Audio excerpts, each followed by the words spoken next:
first ever recorded edition of Commanders Forever.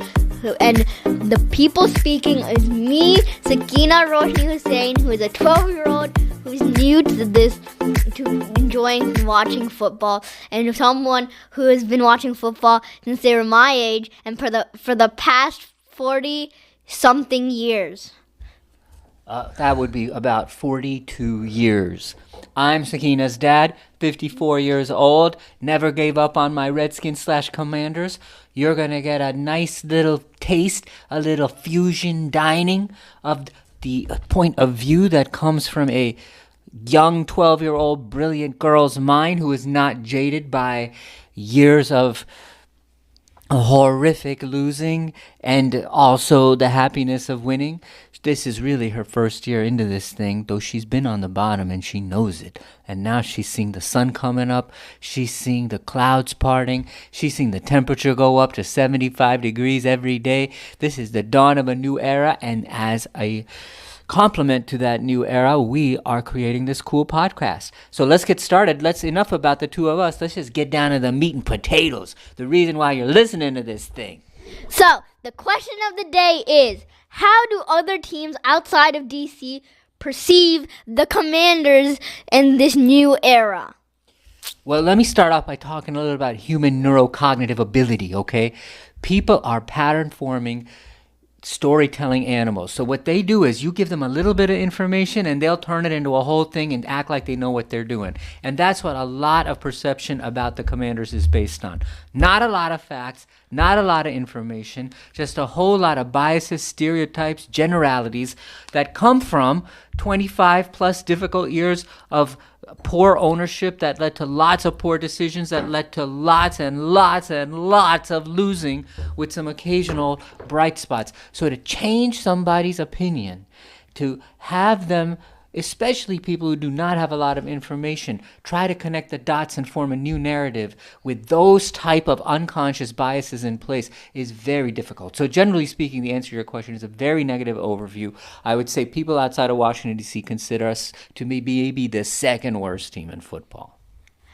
And to add on to that, what about all those people that are saying that when many Commanders fans were last year saying, "Oh, well, you got a new owner, but you ended up 4-13." What do you have to say to them? Well, I got a lot to say to them. Remember, the owners did not take ownership till late in July or August. And what that basically means is that, to really build a team, you start doing that work in January or February. So they were not in a position to hire their own general manager, who could then hire their own coach, who could then build a proper drafting staff.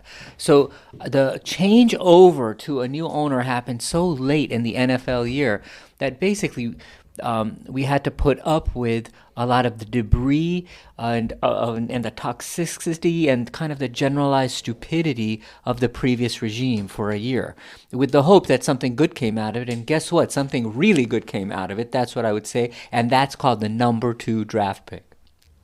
All right, now let's start with our questions about the offense. All right, so let's break this down. Let's go over the stereotypes outside of Washington, D.C., and I would like your opinion on this. Stereotype number 1, Cliff Kingsbury is a loser. He does not have a very high football IQ. If you look at his track record, right, he was in Arizona with Kyler Murray, and they did not win a lot of games. People think of his offense as being overly simple. He just has guys go out for a pass. He has them go on go routes. He has them do screen passes. Very basic sort of an offensive mind, especially in this universe of Kyle Shanahan's and Ben Johnson's. He seems like a football coaching Neanderthal. That's the perception. What is your response to that? Now, what I think is what's going to happen is what happened with us. We had Kyle Shanahan when he was not in his prime yet, and now he's in the 49ers as one of the best coaches of all time. Same with Sean McVay and many other people. I think that's going to happen in the Arizona Cardinals, and they're going to regret getting rid of him because when he was with them, no one really thought of him as like some super good coach, and now no one probably knows about him across the league except for probably Arizona and the Commanders, which nobody thinks highly of us at all.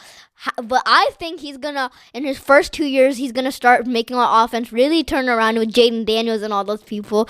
And people aren't gonna appreciate that it was him, and the offensive coaches are gonna appreciate Jaden Daniels and stuff. But then later on, in a long time after Jaden Daniels is gone, or if he gets moved to another team, then they're going to realize how he can turn around other teams and that he's actually an amazing coach because he's just not been in this league long enough to know that.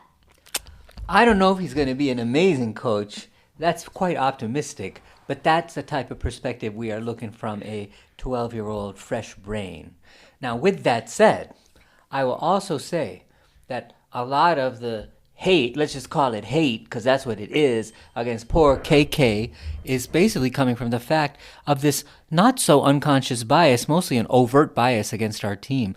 How could our team, one of the losingest teams in football in the last 25 years, be even remotely competent enough to pick a proper coach? Obviously, they couldn't do that. That's why they picked Cliff Kingsbury, a loser. But you're saying Cliff's going to be a success. And you're saying that basically because what would be your counter argument to these people, to the people who basically have no faith in this at all?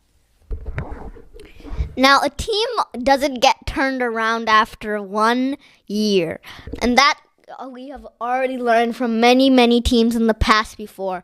The people thinking that the Commanders are going to be like C.J. Stroud right out of the gate is not super duper true, but there are a lot of similarities in that perception, because though most people won't make that connection with C.J. Stroud, they would try to make it from Atlanta fans who have Michael Penix as their backup. They're trying to connect that to the Jordan Love scheme. And with J.J. McCarthy, the same thing. But with Caleb Williams, they're trying to make it sort of C.J. Stroud. Caleb. They're trying to make it Caleb. They're trying to make it like C.J. Stroud, and so is the Commanders. So many of the rookie quarterbacks out of this NFL draft this year are trying to come up with either the Jordan Love scheme or the C.J. Stroud scheme. And most people are realizing how the Jordan Love scheme plays out. But some teams like the Commanders and the Bears are thinking opposite, that if they bring in their rookie quarterback and give them a first year to learn, then that will make them awesome. Which I agree with that scheme too, because many people are craving for something more wins than losses, and if we just lose again to get another second overall pick to draft some other person, that's never going to work out at over such a long time, since Marcus Mariota is not very great at anything when it comes to football and athleticism, but when it comes to something more so about being a veteran that helps a rookie, that is what you're looking for. A rookie needs a good mentor, a good teacher, somebody to look up to. Now, for our defensive questions of the day. In our defense, what are our strengths and weaknesses? Well, in all this hate towards our offense and poor Cliff Kingsbury, they have not taken into account the fact that our defense is the offense's best friend. And so I think our defense is going to be quite good. Look at the track record of Joe Witt. He took the Dallas Cowboys, who had the sorriest defense in the NFL for multiple years in a row. Yes, Dallas has Micah Parsons, but we have Jonathan Allen. We have Daron Payne.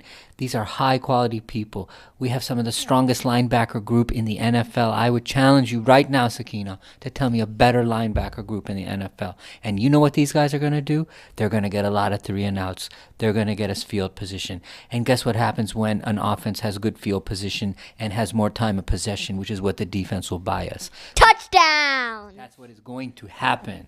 Now, for our next question. how's our defense gonna perform against C.D. Lamb, A.J. Brown, Saquon Barkley, Malik Neighbors, and in this year compared to last year, how we performed? Look, Sakina, I'm under no illusions that we are not going to win the Super Bowl this year. We're also probably not going to make the playoffs this year. Yes, we are weak on our cornerback situation right now. Yes, we have maybe B players as our defensive end, so our pass rush is not going to be elite at this point. So we're going to get burned. They're going to score points on us. But if we can limit the damage to 17 to 24 points a game, and the offense can start clicking the way that I hope they will start clicking, I think we're just going to have to outscore people when we play teams like that. But if we can do the basics right, which I feel like so much of winning games in sports and in life is make your layups, and we have a competent level of coaching and people with a very high sports IQ that at the bare minimum, okay, they may not be elite, but they can make the layups, and that's 80% of the battle. That gets you to 500, and if as you get better as the year goes on, which is what is going to happen, then maybe you get 1 or 2 games above 500 and you sneak into the playoffs. Now, within the NFC East, what makes our defense most prone to failure? Well, right now I think it's our little buddy Emmanuel Forbes, another Ron Rivera special. That's probably an area that's quite weak, I think. But we have pretty strong safeties that can maybe make up some of the difference. And Benjamin St. Juste has a pretty strong track record when he's coached well. So I do think the sum of the parts is going to be greater than the individual elements of our defense. That's my thought. I want to go back to something you said at the beginning about playing your quarterbacks early in year one. There's an important life lesson to learn from that too, baby. Would you like me to tell you what it is? Mm-hmm. You know what the best teacher is? I could sit here all day telling you about A, B, and C, but until you get out there, experience is the best teacher. Until you get out there and you take a beating and you get some damage inside of you, that's what's going to make you grow as a player and as a person. And you don't get that sitting on the edge like poor Drake, sitting on the bench like Drake May's going to be sitting on the bench, or J.J. McCarthy's going to be sitting on the bench with his weird knee injury, or, you know, even that guy, what's his name, Michael Penix. So I'm telling you, man, it makes a humongous difference in the NFL when you have somebody who has a lot of experience starting 55 college football starts for our boy. That is why I'm optimistic. You're talking about somebody who's already experienced, who's coachable. You are always looking for coachable people, especially when you're making sort of new selections. Are you coachable? Very. Now, also, I want to wrap up this episode now. Thank you for tuning in to Commanders Forever. Hussein Family Edition.